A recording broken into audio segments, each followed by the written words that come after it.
خلقت الجن والانس الا لیعبدون۔ اللہ تعالیٰ نے ارشاد فرمایا ہے قرآن میں کہ ہم نے جنوں اور انسانوں کو صرف عبادت کے لیے پیدا کیا ہے۔ یعنی ظاہر ہے کہ ہر کام آپ بھی کوئی کرتے ہیں جب، تو آپ کیوں کرتے ہیں وہ آپ جانتے ہیں۔ اگر آپ ایک مکان بناتے ہیں تو آپ کو پتہ ہے یہ کہ ہم کیوں بناتے ہیں، اس میں ہم رہیں گے کہ بیچ دیں گے کہ کرائے پر رہیں گے دیں گے۔ آپ کے مالک کے بتانے سے یہ دوسروں کو معلوم ہوا کس لیے بنایا۔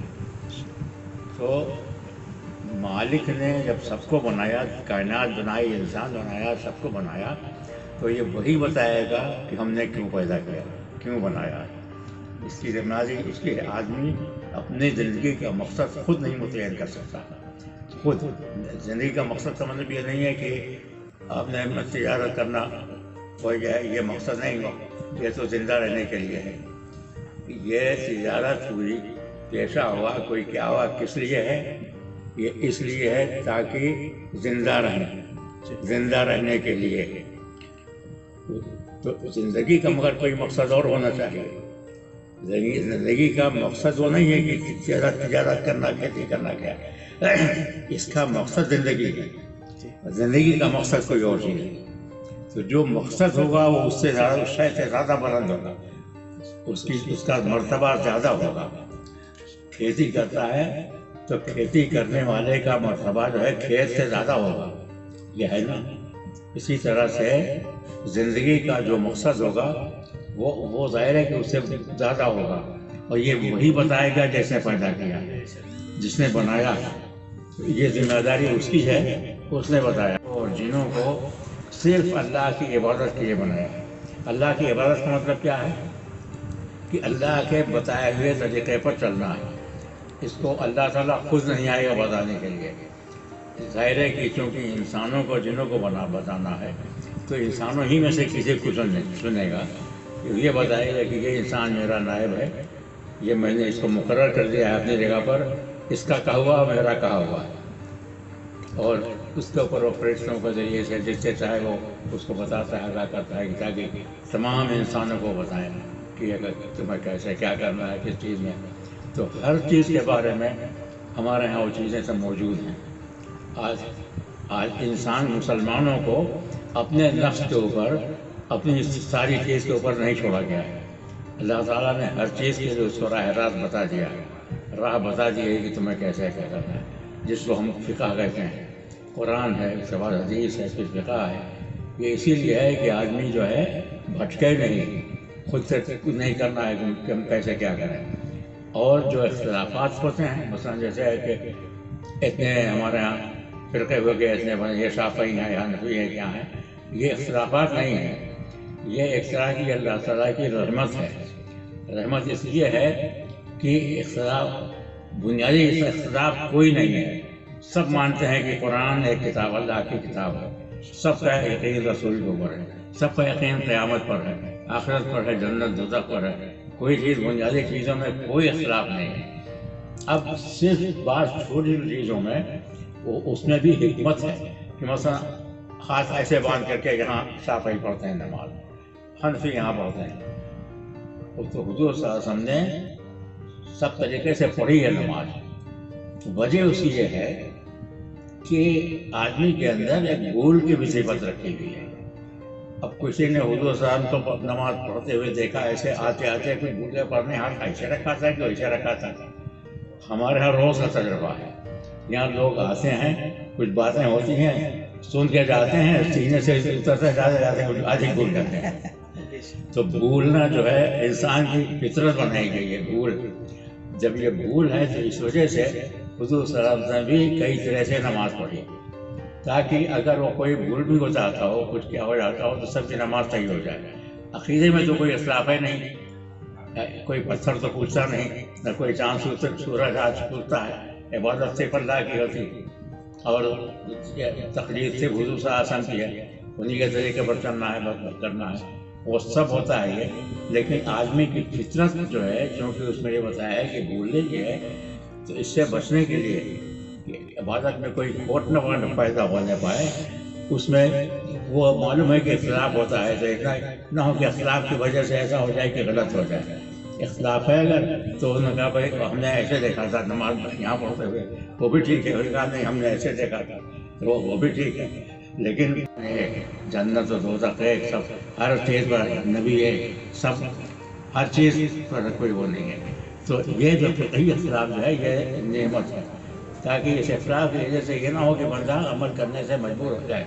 آدمی کی فطرت کو دیکھتے ہوئے کہ اس کی فطرت میں بھول ہے، تو ایسا نہ ہو کہ اس بھول کی وجہ سے اس کا عمل جو ہے ناقابل ہو جائے، منظور نہ ہو، قبول نہ ہو، ایسا نہیں ہے۔ تو یہ بھی اختلاف جو ہے اسی لیے ہمارے ہاں اس کو رحمت کہا گیا ہے، بنیادی اختلاف نہیں ہے کوئی، یہ اس طرح سے ہے۔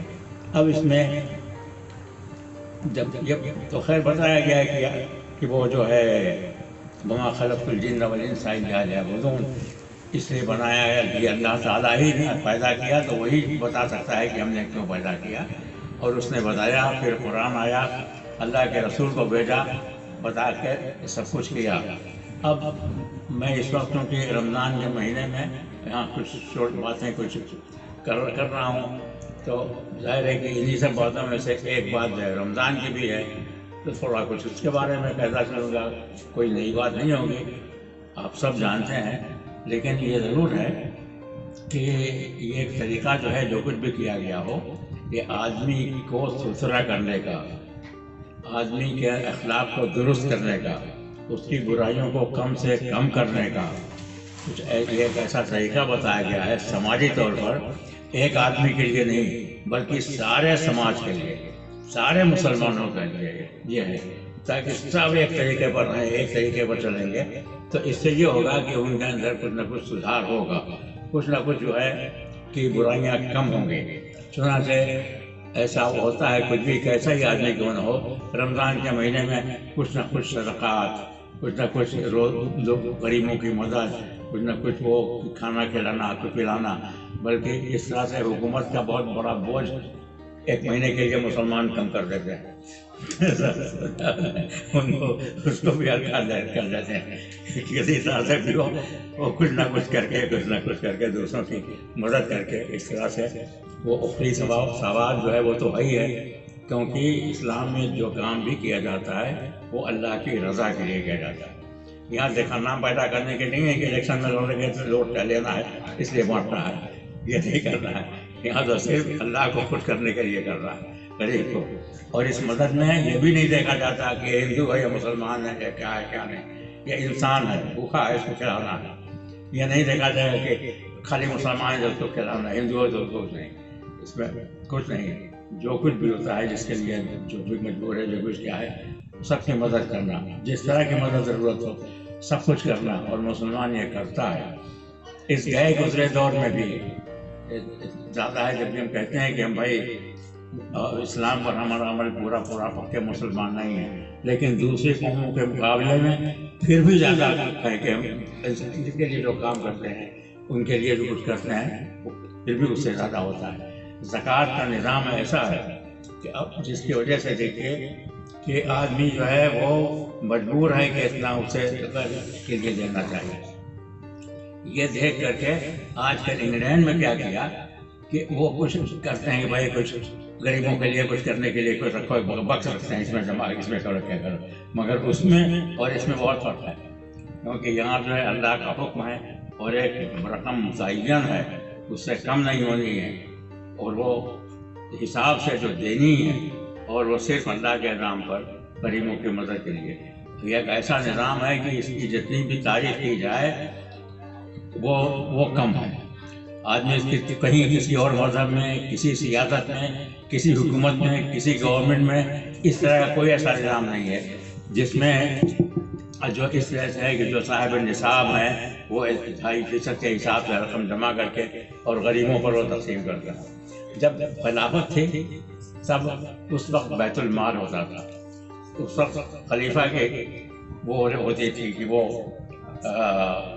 جتنا ہے اس کو لیا جائے کیا جائے اور بیت المال میں رقم کیا جائے، اور پھر یہ اس کو اوپر ہوتا تھا کہ ہم کس طرح سے کہاں پر اس کو ضرورت پوری کرنی ہے کہ اس کو کیا جو ہے وہ خرچ کرنا ہے، لیکن اب چونکہ وہ چیز نہیں رہ گئی ہے، خلافت نہیں ہے، مسلمانوں کی حکومت نہیں ہے، تو اب یہ چیز جو ہے وہ انفرادی طور پر یا مسلمان اپنی جگہ پر چاہیں تو بنا سکتے ہیں، کہیں موقع واقع پر کہ بھائی اس شہر کے لوگ ہیں یہاں کہ جتنے مسلمان ہیں انہوں نے اپنا بیت المال بنایا ہے، یہ ان کی تنظیم ہے، چاہیں تو کر سکتے ہیں، نہیں تو نالے دے سکتے ہیں، ان کے اوپر ہے، لیکن اس سے دوسروں کو مدد تو ملتی ہی ہے جو پھر ایک مہینے کے، لیکن حکومت کا بھی بوجھ کتنا کم ہو جاتا ہے کر دیتا ہے مسلمان کی وجہ سے، کتنا فائدہ ہو جاتا ہے اپنی جگہ پر، یہ کتنا بڑا کام جو ہوتا ہے۔ اور اب اس میں بھائی یہ بھی ہے کہ آدمی روزہ رکھتا ہے، اب چاہے تو اپنے گھر میں بیٹھ کر کے کمرے میں بیٹھ جائے گا، پانی پی رہے کھائے رہے باہر کھائے روزہ ہوں، مگر ایسا نہیں کر پاتا کرے وہ روزہ ہی نہیں ہوگا گیا۔ یہ جو ہے اس کو بالجبر اسے اخلاص سے کام کرنا ہی ہے، روزہ اگر اخلاص سے نہیں ہے تو روزہ ہی نہیں ہے، اگر اخلاص سے نہیں ہے تو روزہ ہی نہیں ہے۔ تو جب ایک عبادت جو ہے وہ ایسی ہے کہ جو عمل میں اخلاص پیدا کر دیتی ہے، سچائی کے ساتھ صرف اللہ ہی کے لیے ہے، اس میں ریا دکھاوا ہو نہیں سکتا۔ اگر بھائی آپ جو روزہ نہیں ہے کسی کہے کہ روزہ ہے تو جھوٹ ہوا، تو جھوٹ سے کہاں کوئی عبادت ہوتی ہے؟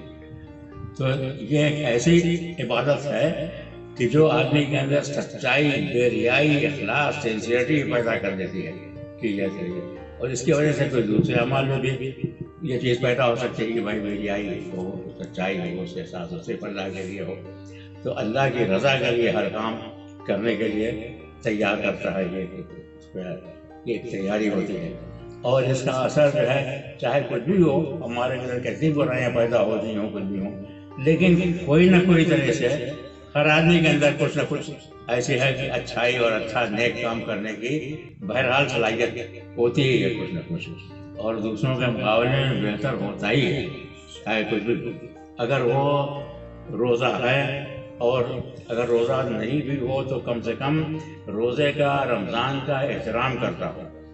ایسا ہے چھوٹ دی گئی ہے کہ جو روزہ نہیں رہ سکتے بیماری کی وجہ سے، کسی اور چیز کی وجہ سے، ایسا ہے تو یہ کہا گیا ہے کہ پھر وہ سب کے سامنے نہ کھائے گئے، روزے کا وہ احترام کرے، وہ ایسا ہے۔ اور دوسروں کو بھی چاہیے کہ اگر مان لو کہ وہ کسی کو دیکھ رہا ہے، مجھے دیکھا کہ لوگ کھا رہے ہیں تو بدگمانی نہ کرے، وہ سمجھ جائے کہ بھائی کوئی روز ہے جس کی وجہ سے روزہ ہی رکھ رہے ہیں، لیکن مجھ کو چاہیے نہیں کہ میں سب کے سامنے کھاؤں، مطلب یہ ہے میں کہتا ہوں اگر اتفاق کی بات ہے کہ یہ چیز ہو جائے، ظاہر بھی ہو جائے، تب بھی بدگمانی نہیں کرنی چاہیے، یہ ایسا ہے، روزے کا احترام جو ہے لازمی کرنا ہے۔ تو ایک طرف تو یہ ہے، یہ روزہ جو فرض ہے وہ اپنی جگہ پر ہے، یہ دوسرے کے بارے میں دوسری حدیث بھی ہیں کہ کیسی کیسی بیماریوں کو ختم کر دیتا ہے روزہ، یہ بھی ہے، روزہ بہت سی سینے کی بیماریوں کو ختم کر دیتا ہے، یہ بھی بتایا گیا ہے یہ۔ تو یہ تو کوئی دنیاوی فائدے ہیں، جسمانی فائدے ہیں جو اس کے، لیکن روزہ رکھا جاتا ہے عبادت سمجھ کر کے کہ اللہ کا حکم ہے یہ اور اللہ کے رسول کا اتباع ہے، یہ عبادت کر کے باقی جو اس کے فائدے جو ہیں وہ تو ہوں گے ہی، آپ جانیں یا نہ جانیں، آپ سے آپ ہوں گے، ہم کوئی آپ کو نئی بات نہیں بتائیں گے، یہی بات بتائیں گے ہاں ایسا تو ہوتا ہے۔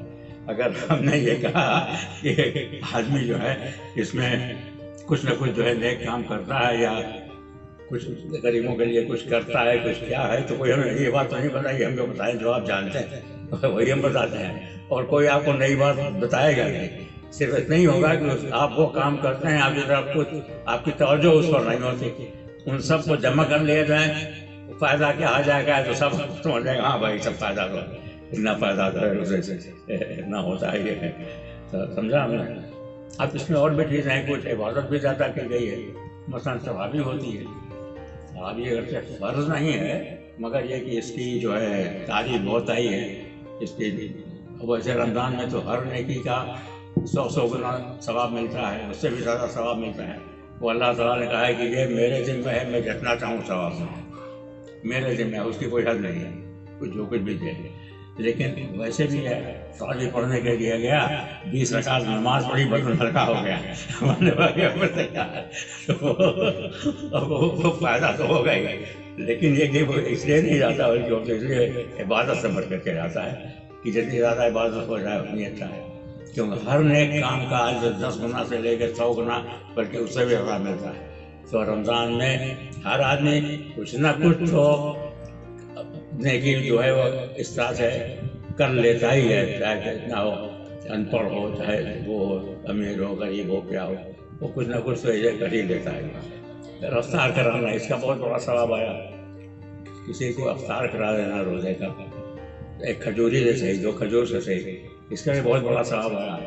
اسی لیے ایسا ہے بھی ہم نے دیکھا ہے وہاں اپنے گاؤں میں دیکھا ہے، مسجدوں میں افطار کرتے ہیں لوگ اپنے اپنے گھروں سے کچھ بھیج دیتے ہیں، بھائی یہ لے جا وہ جا افطار کرتے ہیں، کیونکہ کچھ اس لیے بھی کہ وہ غریب ہو سکتا ہے اس کو کھجور نہ ملی ہو تو کسی نے کھجور بھیج دیا، اور کہا کہ اس کو یہ نہ ملی ہو تو کئی لوگوں سے مختلف چیزیں آ گئیں اور سب نے افطار بھی کر لیا، کسی کو کچھ کھلا بھی نہیں اور کسی کو کچھ پرواہ بھی نہیں، انتظام نہیں کرنا پڑا کہ کیا ہے کیا نہیں، ایسا بھی ہو جاتا ہے۔ تو یہ سب فائدے ہی فائدے ہیں بھائی۔ تو یہ ہے، اب انہی باتوں کو ہم نے سب اپنی کتاب میں جمع کر کے لکھ دیا ہے روزہ، اس پر ہم نے مبارکباد کے ہم کو خطوط بھی ملے تھے کہ ہر چیز پر تو کتاب موجود ہے، نماز پر ہے، ضرور پر ہے، اور زکوٰۃ پر ہے، ہر چیز پر ہے، روزے پر کوئی کتاب نہیں دیکھی تھی کہ جس میں اس طرح سے جمع کر دیا ہو، تو ہم نے رکھا نہیں، خطوط مگر آئے تو خطوط آئے تھے اس طرح کے، انہوں نے پڑھ کر کے دیکھا کہ اس طرح سے ہے۔ پھر اب اس میں یہ بھی ہے کہ جیسے روزہ رمضان کا فرض ہے، لیکن بعض نفل روزے بھی ہوتے ہیں، نوافل بھی بتائے گئے ہیں، اس کے لیے کہا گیا ہے کہ اور زیادہ سے زیادہ ثواب ہوگا اگر مہینے میں 3 دن روزہ رکھا ہے، کوئی 13 14 15 تو گویا ایسا ہے کہ وہ 7 سال اس نے روزہ رکھا، اور فائدہ روزہ رکھنے والے کا ہوا، کیونکہ وہ لوگ اس طرح سے کیا کرتے ہیں، کبھی بھوکا رکھتے ہیں اپنے کو، آج کہ کیا نہیں، تو ہمیں یہ سوچنے کی کرنے کی ضرورت نہیں، ہمارے یہاں پہلے ہی سے موجود ہے کہ ثواب کا ثواب لو تو باقی تو جو اس کا فائدہ ہو تو ہو گئی، تمام یہ موجود ہیں۔ اب یہ اس لیے یہ کچھ لوگ اس کی کچھ نقل بھی کرتے ہیں، اور زکوٰۃ کی بھی نقل کچھ کرتے ہیں، اسے چندہ کر کے جو کرو جمع کرو کیا کرو، روزے بھی کچھ تھوڑی کبھی بھوکا رکھو تو ایسے رکھو، لیکن جو چیز اسلام میں ہے، جو طریقہ اور اس کے ساتھ اجتماعیت کے ساتھ 1 مہینہ پورا سب کے سب معلوم ہو کہ ایک اس طرح سے ہیں، سب برابری کا معاملہ ہو جاتا ہے، کیا وہ چیز جو ہے وہ اور کہیں نہیں ملے گی۔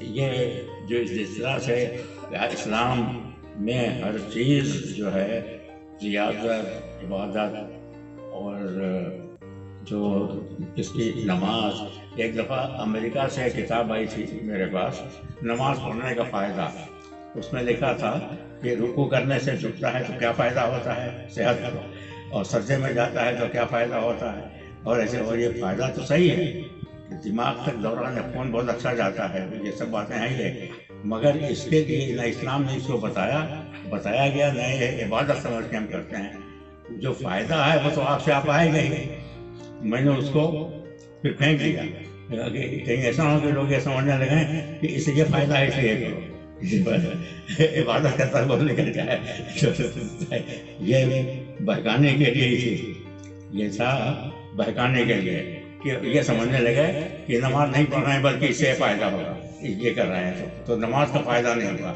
اسی طرح سے ایک دفعہ حضرت امیر معاویہ رضی اللہ کی ایک نماز قضا ہو گئی فجر کی، تو نماز قضا ادا کیا اور دن بھر روتے رہے، توبہ استغفار کرتے رہے۔ دوسرے دن ایسا ہوا کہ کوئی آیا جگانے کے لیے، اٹھو فجر کی نماز پڑھ لو، تو ہم نے کہا بھائی آج تک تو مجھے کوئی آیا نہیں جگانے کے لیے، آج کون آ گیا، تم کون ہو جگانے والے؟ کہ ہمیں ہوئے ابلیس۔ ارے ابلیس تیرا کام تو سلانا ہے، تو جگانے کا آیا، کوئی نہ کوئی مکاری ہوگی اس میں۔ کیا بھائی، تو اس نے کہا ایک دن تو میں نے سلا دیا تو آپ اتنا روئے اس کے اوپر اتنا استغفار کرتے رہے کہ نماز پڑھنے سے بھی زیادہ ثواب مل گیا آپ کو. اس لیے بہتر یہ ہے کہ کچھ کمی ثواب لے. اس لیے ہم نے دیکھا دیا ثواب میں کچھ کمی ہو جائے. لیکن ہمارا اگر آپ 10 روپیہ 100 روپیہ کھو جاتا ہے نا تو جتنا افسوس ہوتا ہے نماز جانے کا کوئی افسوس نہیں ہوتا. بلکہ یہ ہے کہ نہیں کیا یہ اب ہمارا اپنا تاریخ تجربہ ہے. بچپن سے ہم نماز پڑھتے ہیں. بچپن سے ہم نماز پڑھتے ہیں. بیماریاں بہت رہیں ہوٹل میں کھانے کی وجہ سے, جانے کیا رہا, لیکن اس کے باوجود کروڑوں میں ہم آگے ہیں کیونکہ کسی حال میں بھی نماز نہیں چھوڑی.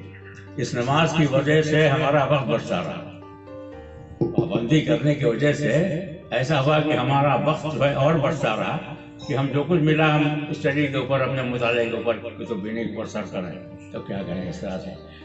تو یہ نہیں کہ ہم نے تو بہت آرام سے کیا, ہمیں کوئی لینے والا نہیں تھا, کوئی ایک پیسہ نہیں دینا. 1 روپیہ نہ ہونے کی وجہ سے 1 سال ہمارا ضائع ہو گیا. درجہ دوم پاس کرنے کے بعد 1 روپیہ فیس داخلہ لینے تھی جو وقت پر نہیں 1 روپیہ مل سکا, تو 1 سال ہمارا چلا گیا 1 روپے کی وجہ سے. مطلب میں یہ بتا رہا ہوں کہ کوئی ایسا نہیں ہے کہ سب بہت آسانی سے ہم نے کر لیا گیا, لیکن ہم سال میں بھی ہم نماز پڑھتے تھے. ایسا تھا کہ یہی بیماری ہوئی, آزاری ہوئی, کچھ بھی ہو یا بیکاری جو ہے کچھ ہو, یہ نہیں چھوڑا کبھی. اس کو ہم پڑھتے ہیں. جو قضا ہوئی وہ قضا بھی توجہ کیا. جتنی بھی مثلاً اگر نماز جو ہے 15 سال کی عمر سے اگر فرض ہوتی ہو, بلوغ کے وقت ہوتی ہے پڑھتے ہوتے ہم 10 برس کی عمر سے, لیکن اگر جو بیچ میں کبھی وہ ہوئی تو پھر اس کو چھوڑا نہیں ہم نے. حساب لگا کر کے کتنی ہماری ہے وہ سب ہم نے ادا کیا. اسی وجہ سے ایسا ہوتا ہے کہ جب کبھی کسی بزرگ کے مزار کی زیارت کے لیے جاتے ہیں اور نماز کا وقت آ گیا تو ہمیں کسی امام کے پیچھے نہیں پہنچنے دیتے. وجہ یہ سمجھ میں آتی ہے, بتایا وجہ نہیں بتایا. قیاس سے ہم یہ کہتے ہیں کہ عام طور سے ایسا ہے کہ امام صاحب کی بھی نماز جو ہے فرض کتنی ہوئی ہوگی جو ان کے ذمہ ہوگی, ان کے ذمہ بھی باقی ہوگی جو ادا نہ کیا ہوگا. تو اور ہماری سب ادا ہے تو کہا ہوگا کہ ان کے پیچھے نہیں بولنا ٹھیک ہے. جس کی ادا نہیں ہے ان کی ادا ہے, ہماری یہ ہے. تو اب یہ ہے سب کچھ کرتے رہے جو ایسا نہیں کہ کھیلے بھی خوب. اور آپ مانیں کہ ہمارے زمانے میں ایسا تھا کہ کچھ ایک آئے تھے دنمٹی تھے جو تلوار چلانا, چاقو چلانا, لاٹھی چلانا, اور اس میں ہم اتنے مشتاق تھے کہ اگر 10 آدمی ہمیں گھیر لیں تو ہم سب کو مار کے گرا دیں. یہ تو اب ٹانگوں کے حادثے کی وجہ سے ہو گیا, سب چھوڑ گیا, لیکن ہم نے وہ بھی سیکھا تھا. اس میں بھی بہت وہ موقع مل گیا تھا وہ بھی کیا تھا. تو کہنے کا مطلب یہ ہے کہ جہاں تک وہ تھا کھیل کا اس کا اس کا, ہاں البتہ ایک چیز سے بچے رہے, بری صحبتوں سے. وہ اس میں نہیں پڑے. اس کا شاید سب سے بڑا فائدہ پہنچا. اگر کھیل کھیلتا نہ تھا تو اپنے ہی خاندان کے لوگ جیسے مسلمان بھائی ہیں, فلاں ہیں, اس طرح جب میں سٹیا میں پڑھنے والے لڑکے تھے تو انہیں کے ساتھ والی بال ہے یا گیند ہے کیا ہے یہ کھیل لیتے, یا اپنے گھڑی میں کچھ کھیل لیتے. یہ تھا. بری صحبت میں اس میں نہیں پڑے گا, اس میں نہیں. اور یہ بہت ضروری ہے. بری صحبت سے ہمیشہ بچوں کو روکنا ضروری ہے. یہ پتہ لگانا چاہیے کہ کہیں ایسا نہیں کہ کسی کے ساتھ پڑ گیا ہو ایسا. تو اگر وہ مان لو کہ پڑھے گا بھی نہیں تو کم سے کم بری صحبت سے بچا رہے گا تو اور اس کی خوبیاں تو رہیں گی. کرنے کا ضروری نہیں ہے کہ ہر آدمی پڑھنے میں ہی تیز آدمی ہو, یہ ضروری نہیں ہے, لیکن کم از کم اخلاقی طور پر تو اچھا رہے گا تو کرتا ہی رہے گا. اس لیے تجربے کی بات جو ہے وہ یہ کہ کبھی بھی بری صحبت میں نہیں رہے. اور یہ کہ بھائی اب ایسا ہے کہ ہمارے گھر والے ماں بھی قرآن پڑھی تھی تو انہوں نے پڑھایا قرآن. اس کے بعد پھر یہ بھی ہے کہ حافظ بھی وہاں محلے میں اس مدرسہ ایسے کیا کہ یہاں قرآن پڑھایا جاتا تھا تو حافظ کو بھی سنا دیا ہم نے. اور ہم جب قرآن پڑھتے ہیں مدراس میں سے تو لوگوں کو تعجب ہو رہا تھا. تو انہوں نے پوچھا آپ نے پڑھنے تجوید پڑھا ہے؟ تو ہم نے کہا کہ نہیں. پوچھا کہ کس سے پڑھا ہے آپ نے قرآن, کس سے پڑھا؟ ہم نے کہا ہماری ماں نے پڑھایا. اچھا, تو سب کو بڑا تعجب ہوتا ہے. وہ قرآن کا جو تلفظ جس طرح سے مخارج ہیں جسے نکالنا چاہیے. تو اس کا ایک فن ہے جو تجویز کیا جاتا ہے. تو حافظ جو ہیں حفاظ جو ہوتے ہیں اگر انہوں نے نہیں پڑھا ہے تو ہو سکتا ہے کہ بھی غلطی کر جائیں کہیں. ان کو بتایا جاتا ہے کس طرح نکلنا چاہیے اور ہم صحیح کرتے تھے. تو ہم نے پڑھا ایسے کرتا ہے تاکہ اس نے ہم کو ایسے بتایا اس لیے ایسے تعجب ہوتا تھا. تو یہ چیز بہت ہوتی ہے چیز ہوتی ہے کہ بچپن ہی سے تربیت کی جائے اور ہمیشہ بری صحبت سے بچایا جائے اور اچھے نیک کام کی طرف لگایا جائے. یہ ایسا ہوتا ہے. اور بچوں کو چھوٹی چھوٹی چیز پر ڈانٹنا مارنا نہیں چاہیے کیونکہ بہرحال وہ کچھ نہ کچھ شرارت تو کریں گے. بچپن والی شرارت ہوتی ہے تو کوئی وہ ایسی عیب کی بات نہیں ہوتی ہے. وہ آپ سے اب دور بھی ہو جاتی ہے. یہ ہے تو اور ان کے سامنے گالی گلوچ یہ بھی نہیں ہونا چاہیے کہ وہ سیکھیں گے ورنہ جیسا دیکھیں گے ویسا وہ بھی سیکھیں گے. بہرحال رمضان کا مہینہ جو ہے یہ ایک مہینہ ٹریننگ کا تربیت کا زمانہ ہے کہ جس میں ہر برائی سے بچنا ہے, جھوٹ سے بچنا ہے. اگر روزہ رکھ کر کے حرام چیز سے افطار کیا تو اور گناہ کمایا بجائے ثواب کمانے کے. یعنی ہر چیز پر گویا ہے روک رکھتی ہے کہ کوئی کام یہ روزہ گیا. آنکھ کا بھی روزہ ہے کہ اس سے کوئی بری چیز دیکھے نہیں. کان کا بھی روزہ ہے کوئی بری بات سنے نہیں. زبان کا بھی روزہ ہے کہ اس سے جھوٹ نہ بولیں, یہ نہ کریں, گالی نہ دیں, ایسی بات نہ کریں. اس کا بھی یہ روزہ ہے. یعنی گویا پورے جسم کا روزہ ہے. دل کا بھی روزہ ہے کہ کوئی برا خیال اس میں نہ آنے پائے. گویا سارے بدن کا روزہ ہے سمجھنا چاہیے کیا ہے. تو وہ پھر وہ روزہ ہوگا. اللہ تعالیٰ ہم سب کو توفیق دے تمام مسلمانوں کو کہ ہمیں گناہوں سے بچائے, راہ مستقیم پر چلنے کی توفیق دے, نیکی پر عمل کرنے کی توفیق دے, رمضان میں سارے روزے رکھنے کی توفیق دے, روزے کو اس کے پورے شرائط کے ساتھ ادا کرنے کی توفیق دے. ہم سب کو ایک اور نیک بنا دے. ہم سب کو گناہوں سے بچائے, ہمارے گناہوں کو معاف فرما دے اور راہ مستقیم پر چلائے آخر وقت تک, جب تک اللہ اور اس کے رسول کی محبت میں جئیں. جب آخری وقت آئے تو اللہ اور رسول کی محبت میں آئے. صلی اللہ علیہ وسلم محمد علیہ السلام.